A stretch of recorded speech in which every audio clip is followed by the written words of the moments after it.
So here's a question. Which recording artist sang the most Buddhist song in the history of popular music? Now, obviously, there's no officially correct answer to that question, but if you want to know someone that I think should at least be in the running for that title, that is, believe it or not, this guy. That's right, Mick Jagger of the Rolling Stones, who famously sang the lyric, "I can't get no satisfaction." Now, if you've read much Buddhist scripture, you probably don't recall running into that phrase, and that's because I don't think it's there. But it does capture a lot of the spirit of what is called the First Noble Truth. And that's what we're going to talk about in this segment of Lecture 1, along with the Second Noble Truth. Together, they constitute the Buddha's diagnosis of the human predicament. Then later we'll be talking about the Third and Fourth Noble Truths, which embody the Buddha's prescription, his cure for what ails us. These four Noble Truths are foundational to Buddhist thought. The Buddha delivered them in a famous sermon at Deer Park shortly after attaining enlightenment, which in turn happened after he had meditated under a Bodhi tree for a very long time. Now, I should stop here and admit that we don't really know whether what I just said is true. We don't know if the Buddha delivered that sermon or what he said at it.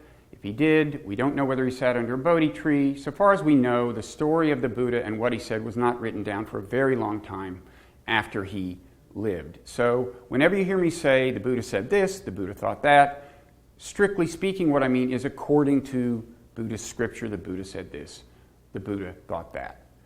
What we do know is that the Buddhist teachings were being promulgated well more than 2 millennia ago, centuries before the time of Jesus, who of course is another foundational religious figure whose sayings we can't really pin down with confidence. Of course, as a matter of faith, people may believe that any given foundational religious figure said various things, and that's fine with me. But as a matter of historical scholarship, we just can't be sure. So the First Noble Truth, the one that I'm suggesting has a kind of Mick Jagger aspect, is usually translated into English as the truth of suffering. But a lot of scholars think that suffering is really not an adequate translation of the word the Buddha used.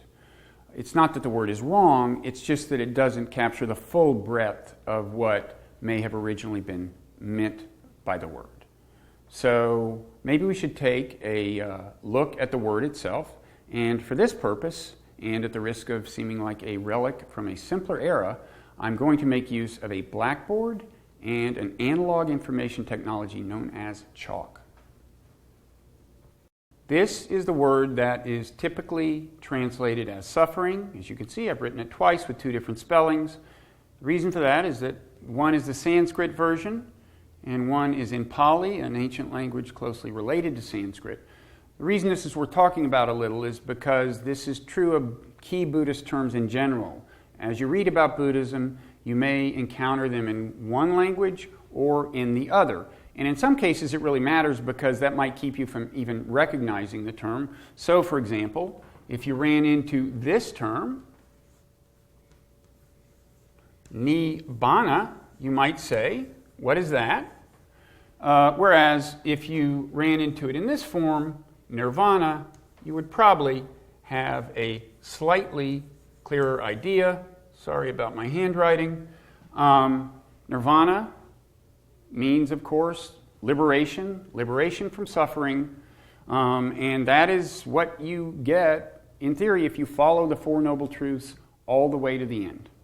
And there's one other very important term that can appear in either language and is also related to the Four Noble Truths, and that is, in probably the form you'll see it most commonly, dharma, or if you see it in the Pali, it is Dhamma, and it's a very interesting and rich word with a lot of meanings. We don't have time to go into all of them. I want to mention a couple, though. Probably the most common meaning of Dharma is to refer to the Buddha's teachings, and by extension, the path that the Buddha said we should tread. Okay? But there is a more fundamental meaning of Dharma. It refers to kind of the truth about the way the universe is structured, or about the natural and moral law that structures the universe. That is, the truth that is reflected in the Buddha's writings and in his teachings, and the truth whose implications are spelled out in his teachings. But it's the truth itself, not just the Buddhist teachings about the truth. So, in other words, you could say that Dharma means both the truth about the way things are, and then in the other sense of the term, the truth about the way we should live in recognition of the way things are. That is, the path that is spelled out in the Buddha's teachings. So this is kind of reminiscent of that William James quote we heard earlier, where James says that the essence of religion is the belief that there is an unseen order and that our supreme good lies in harmoniously adjusting ourselves to that order. So Dharma in the second sense, in the fundamental sense of the term, is the unseen order. And then it is spelled out to us in the first sense of the term Dharma, in the Buddhist teachings. And also there we find out how to harmoniously adjust ourselves to the unseen order and thereby realize our supreme good, which is nirvana. If, again, we make it all the way through the Four Noble Truths and follow them and their implications precisely, which brings us back to dukkha. Okay, now, as I said, a lot of scholars think that the translation of dukkha as suffering is not wholly adequate. And if you ask, well, what other senses of the term might we add? The answer is, and here's a clue,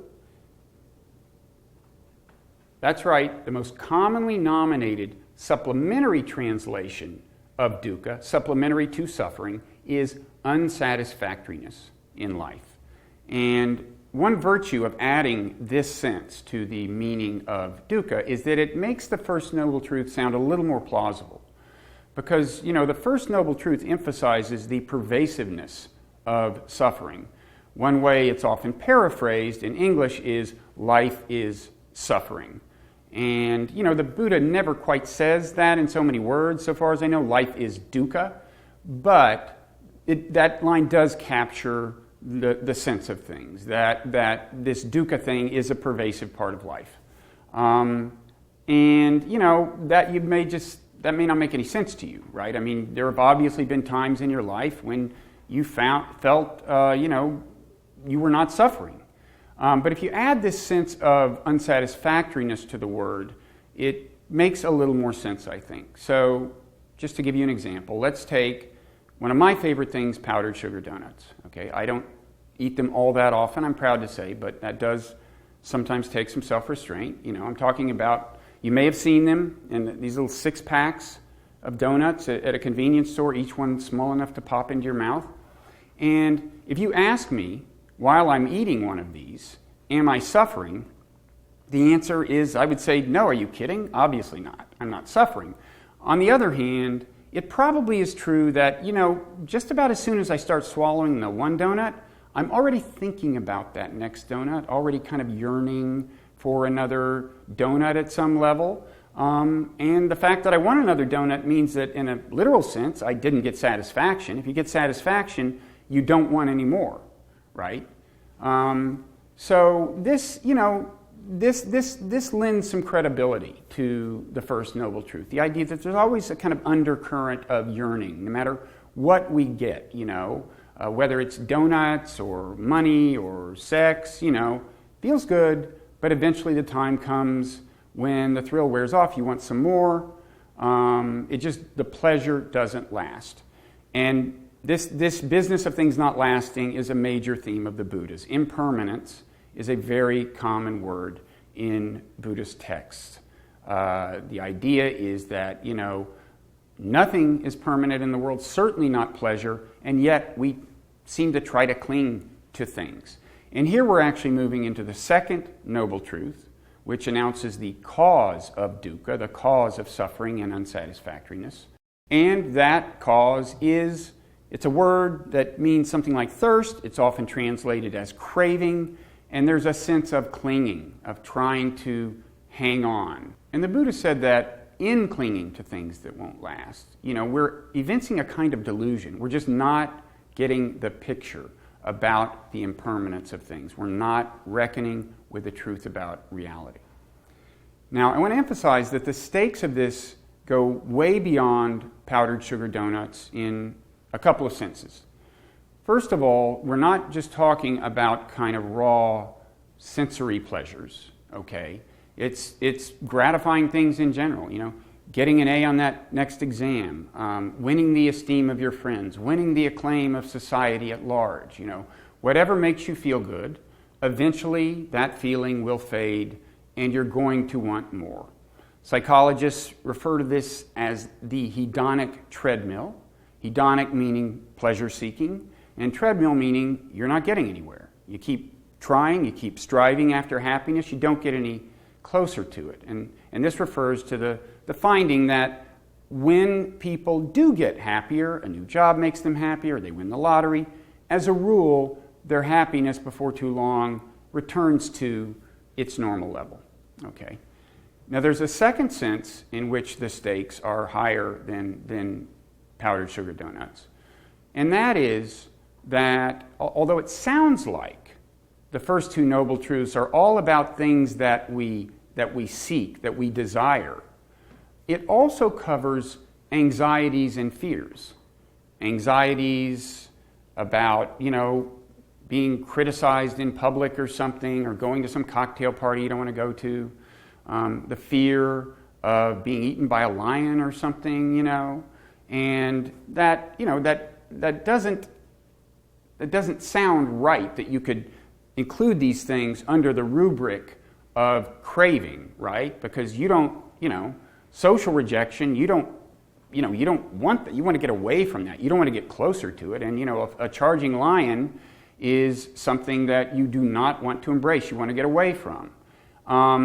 And for that reason, I'm almost kind of surprised that in the second noble truth, we actually don't hear about aversion to things as a problem, because elsewhere in Buddhist texts, there is a lot of emphasis on aversion, and sometimes it's put on kind of an equal plane with craving as the source of our troubles. But it is true that, you can phrase these things in a way such that anxieties and fears do fit into the second noble truth as it's stated. So you would say, for example, well, if you fear social criticism, if you have anxiety about that, or if you have anxiety about doing badly at some presentation you're going to give, that's because you're clinging to your social status. You're attached to your social status. That's the problem. It's attachment. Or if you fear a charging lion, that's because you are attached to your own existence. You cling to, you crave your own existence. And, you may at this point say, wait a second, this is where I get off the boat. If Buddhism is telling me I shouldn't be attached to my own existence, I'm just not interested in this program. I'm not trying to recruit you. I'm just telling you what the Buddha's diagnosis does explicitly include attachment to your existence as part of the problem. I do want to emphasize that Buddhism doesn't recommend that you cross the street without looking both ways or anything else. You can be a good Buddhist and tend to your own survival as you do now. And as long as I'm emphasizing that Buddhism is not as grim as it may sound sometimes, I would add that the idea isn't, as far as this craving business goes, that we should never be attracted to anything or that we can never enjoy any pleasures. The question is whether we're clinging to things. In the next lecture, we're going to deal with the third and fourth noble truths, that is the Buddha's prescription.